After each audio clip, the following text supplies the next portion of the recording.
Now, Jason Verrett. Let's talk about Yeah, Verrett. He practiced today for the first time. What do you think Verrett is going to contribute? Is he going to make a big impact? Is he going to play at all? How do you see the addition of Verrett? yeah, I'm happy that he's back. He's a good dude. He's just a guy that's battled through adversity. You could just tell the team loves this guy. They all talk great things about him. Debo said, how he's connected with them, and he was trying to check up on him all season. Hey, you good? You come back, And Nick Bosa says even though he wasn't here, he was here, and that he admires his hard work and being able to come back through injuries. Like they all are very touched by this guy in a way. Like they love this guy. They're all feel that his presence. And I think that he's going to be a good mentor, a good veteran. He may not even do a lot, Larry. He might not even play much, but just his presence is going to be great for the locker room. You could just tell the younger guys look up to him. Like Diamond Lenore, man, looks up to this guy. Embry Thomas looks up to this guy. I think he's going to be like an extra coach on the field. He's going to be that veteran mentor. Remember when Richard Sherman was here? There was times where he was going through injuries, but he was still on the sidelines coaching these guys up. And I think that's the impact Verrett's going to have. He may be able to play in case they have some injuries. You never know. It's a touch and go sport with, especially cornerbacks with the Diners. They've had some weird history, but I think right now they got a good set of, a good trio with Ambry, Mooney Ward, and Diamond Lenore. But I think if there isn't any injuries, maybe he could step in. But right now it's just depth. And I think his major role is just to be like an extra coach out there and give these guys some more just veteran presence. If you're running and trying to make the Super Bowl stretch run, it's good to have guys that are veterans that have been in the league for a long time to kind of keep the younger guys, keep their heads down and keep them cool. Because one of the things that I saw today on the locker room conferences and stuff, and with Kyle Shanahan, he talked about how Diamo Lenore, like even though he apologized and stuff, and the whole situation where he was trying to back up Fred at the end of that game, he says it's still uncalled for. Demo can't be doing that. He needs to kind of calm down. If you have a guy like Jason Verrett on the sidelines, maybe he can say, "Hey, look, I know you want to go out and help your guy Fred. Just cool down, cool down."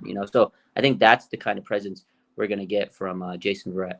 I'm Well, he hyped. can definitely cover, and then Mooney's got the groin injury. Mm, Terrell Luter Jr. is probably going to be a full go this week at practice. yeah, We'll see what it looks like tomorrow, but Luter's really a talented guy. They added Ryan Logan, but Lenore's playing tremendously, and it's like what's incredible, Raj, is he plays.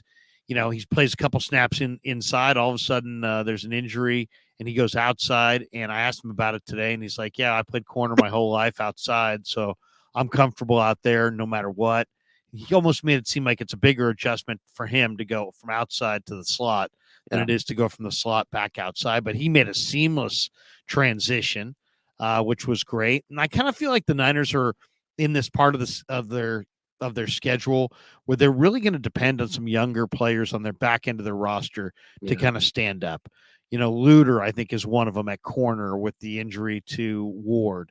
Oren Burks went down this week, and I talked to D. Winters and Jalen Graham, both of them today.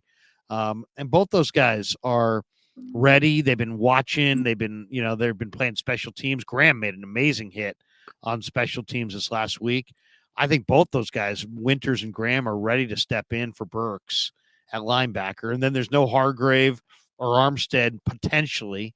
And that means more run for guys like Givens and Kinlaw and Kalia Davis. Elijah Mitchell being down means there's more time for Jordan Mason. So there's just it seems like there's a lot of the back end of the roster are going to get a little extra run with the with Ray down. Ronnie Bell is a guy that definitely is going to play more and be a bigger part of the thing. So we're going to find out how much quality depth. I mean, Robert Beal may get on the field at some point as a rusher, a younger guy. So, the Niners, I think, that they have both the top end talent and tremendous depth. And I'd like to see some of that depth. I'm not afraid to watch those young players. I think every single one of those young players that we're talking about can flat out play. And I'm eager to see like Jalen Graham. I think Jalen Graham, when he gets on the field, Raj, is going to be like, what? Where the heck's this guy been? I mean, he's really, really good. Yeah, there's a lot of younger D Winters, like you said. I know Shanahan the other day mentioned, Demetrius Flanagan fouls, but you got too much young talent, and this is how they get better. This is how they develop. You mentioned Kalia Davis and Kinlaw. Kinlaw, man, this guy finally playing the way I think we all wanted him to play. I love to see Kinlaw balling out. He's playing good. He's healthy and he's figuring it out. He's developing. So good for him. And a guy you didn't mention that I have loved seeing play is Jair Brown, man. You want to talk about a guy stepping up in the back end. Jair Brown has been just such a good safety in terms of coverage. Like, I love Talanoa Hufanga, but honestly, you can probably argue that, say, Jair Brown, coverage wise, this guy's so good. And I think the future is so bright when Talanoa Hufanga comes back, and Gibson's going to be gone next year, and you got Jair Brown. Oh man, they're going to be a fun duo, because Talanoa's got the instincts. He can hit you. He's going to be able to cover the run so well, and he's going to be running all over the place. And then if you try to throw over the top, Jair Brown's just going to intercept the ball because he's a playmaker. So absolutely love to see these guys shining, these good depth players. So yeah, it does suck that we got some injuries, but I think the 49ers are going to really showcase just how deep they are. And I love to see these younger guys step up. So it's fun, but hopefully our starters can get healthy, because we need them down the stretch. I don't want to have rookies develop, I don't want to rely on the rookies when it's playoff time. So hopefully Mooney Ward and Hargrave and Armstead are ready to rock and go when the games really, really, really matter in January. So we'll see how it goes. Yeah, the Niners do have a lot of good young defensive backs. I mean, you think of Darrell Luter, Jair Brown, Ambry Thomas, Samuel Womack, Diamador Lenore. They've just got a lot of good young DBs.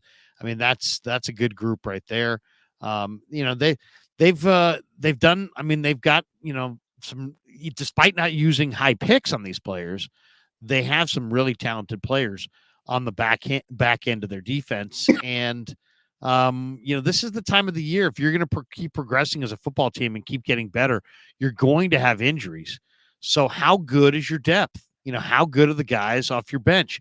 How well have you coached them up throughout the season? I think I'm watching Dallas. To me, the one thing that stood out about Dallas this week is they're quite a bit better than they were earlier in the year. And I think the 49ers, the nice thing about Jair Brown, let's talk about Brown for a minute, because I just think that, he talked to Richard Sherman, and he's got a higher calling. I mean, this guy wants to be one of the greatest defensive backs to ever play the game. He's got real ambition to take his game to the highest level. And, I was doing a stream the other day with Grant, and he says he thinks he's better than Hufanga. Yeah.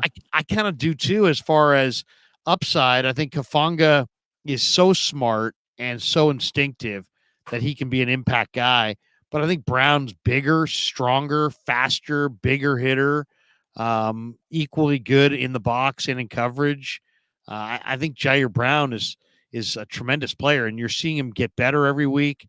The guy plays with a lot of force in the run game, but he also has a great nose for the ball down the field. I mean, I don't want to compare him to Ronnie, because there's only one Ronnie, and Ronnie was a big time hitter. But I mean, this is a physical player who's good in coverage. Yep. And there aren't too many physical players in the box who are really good in coverage and have a great nose for the ball. This guy's got both: nose for the ball, and he'll step into the lane and knock the running back. Yeah, he's incredible. I mean, he had DK Metcalf in on a lockdown mode. He put him in jail time, interception, and again making big hits. And I saw I was watching, I think 49ers posted like the sideline sounds. He was like telling the guys, he was like leading. You can tell he has like these leadership moments. He's a rookie, but he's like already telling the guys, yo, we got this. He's in the huddle telling these guys things. And after the interception, there's a point in the video on the 49ers again on their sideline sounds where everybody's on the sideline like, oh, you're a dog. You're a dog. Like, this team, I think they realized, oh, they got something special with this guy, Jair Brown. So to have a rookie getting respect from like Fred Warner and those guys, I think Fred already, like, you can kind of see, I get this like vibe from Fred. I'm like, oh, he could already tell that this is going to be a superstar in the league. And I agree. Like, he has the ability to not just be like a good safety. He could be like an all-pro best safety in the league type guy. He's going to get a lot of money if he continues to project the way he's going. So it's exciting, Larry.